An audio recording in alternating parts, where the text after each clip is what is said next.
Welcome to Hatman Strikes Back Daily Boxing News. So Hamzah Sheeraz batters and stops Edgar Berlanga in front of the American's hometown crowd with a brutal fifth round TKO. Let's talk about it. Berlanga had all the big chat before the fight, all the trash talk, all the bluster, but Shiraz remained cool, calm, and collected and came in like a silent assassin, like an Asian James Bond, and took him out. Done his dance. Finish and clar. Embarrassed him. In fact, Shiraz managed to embarrass Canelo as well by virtue of the fact that he just demolished the guy who Canelo never even came close to stopping. So that's 2 for the price of 1. This was a statement by Hamzah Sheeraz and a fantastic return to form in his first fight at 168 on away soil. Now, I picked Hamzah Sheeraz to beat Carlos Adames in February this year back down at middleweight. I was quite confident that he would win that fight and was therefore disappointed by the way he performed. I think he was very fortunate to come away with a draw. We were told that lackluster display was due to a broken hand and being weight drained, but we hear these kind of things from fighters all the time, and you can never know how much veracity these claims have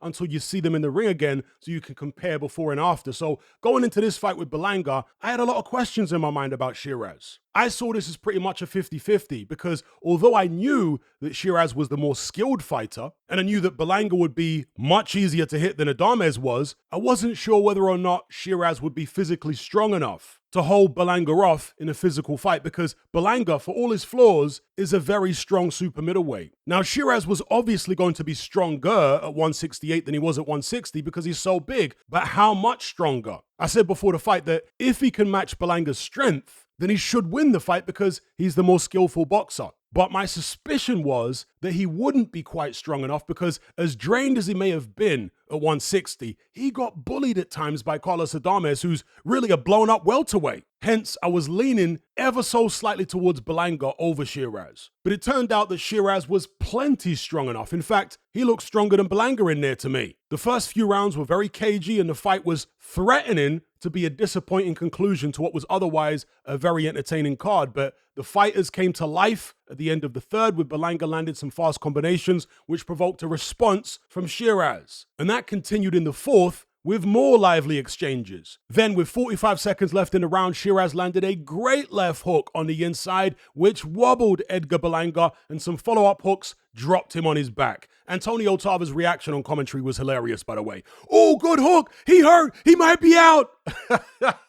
I keep replaying that part over and over again. It's so damn funny. Anyway, Berlanga beat the count and was allowed to continue, but showed no survival skills whatsoever because rather than holding on or moving, he decided to fire back against Shiraz, who was throwing the tighter, more compact shots. The result of which was Berlanga going down again seconds later, following an even more devastating barrage. After what seemed like an absolute eternity of a count by the ref, Berlanga was saved by the bell. But a 60 seconds rest was not enough time for Edgar Berlanga to recover, and Shiraz sensed it at the start of the fifth. He smelled blood and landed a straight right hand, which the still dazed Berlanga didn't even attempt to block or dodge. A follow-up left hook caused Berlanga to touch down again with his glove, prompting the referee to wisely wave the fight off to save the New Yorker from the inevitable. As I said at the start, after all the trash talk from Berlanga in the lead up to this fight, with all the expectation in front of his hometown crowd in New York City, with Fat Joe ringside and all these other stars in attendance, Shiraz absolutely embarrassed him in there. Oscar De La Hoya was trolling Berlanga on social media after the fight.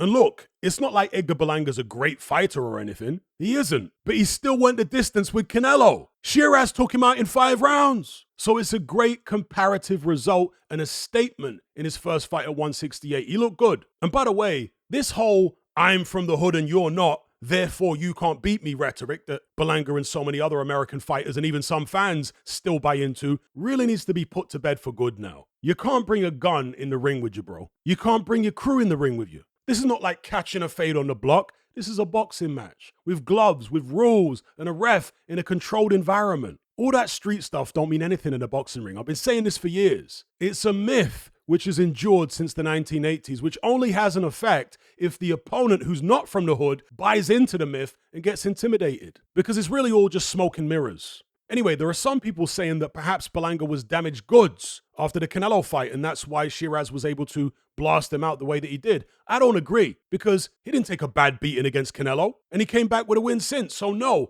I don't think Berlanga was diminished at all. I just think that Shiraz hits very hard. His power is clearly carried up to 168, and evidently he's a lot stronger now. And Canelo doesn't really go for the KO that often. He'll drop you, but then he'll let you off the hook. Whereas Shiraz is a finisher. If he hurts you, he's going in for the kill. Also, there were some people questioning Shiraz's chin before this fight, which I didn't really understand because I'd never seen any evidence of Shiraz being chinny before. So I'm not sure where they got that impression from. The questions I had about Shiraz were in regards to his physical strength and his tenacity because of the Adames performance, but I didn't have any reason to doubt his chin. And we saw in this fight that he was able to take Berlanga's shots, but Berlanga was not able to take his. So Shiraz's future looks a lot brighter to me now than it did before the fight. He's an ambassador for Riyadh season and has apparently been promised the Canelo fight next if Canelo gets past Terence Crawford. We'll see.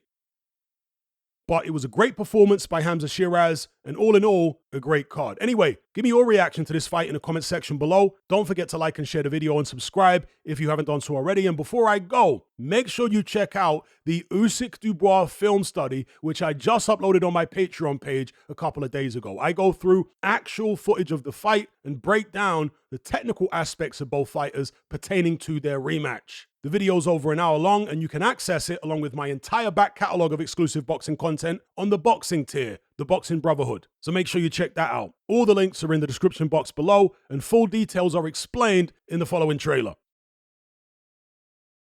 If you want to access this video along with hundreds of hours worth of other exclusive boxing content, as well as our members chat, just head on over to my Patreon page and select the tier called the Boxing Brotherhood. There's no contract, no commitment. You can cancel at any time, just like Netflix, but it's a hell of a lot cheaper. Just download the app from the Play Store or the App Store. All the links are in the description box below. And just a quick money-saving tip for Apple users. If you purchase your Patreon subscription on the desktop site or on Android, then you'll avoid the ridiculous 30% fee that Apple charges for purchases made on the iOS app. So if you're on iPhone or iPad, save yourself some money by buying your subscription on the actual Patreon website or on Android because it's a lot cheaper. Once you've made that initial purchase, you can then use the Patreon app on your iPhone or iPad thereafter to access and enjoy your content as normal.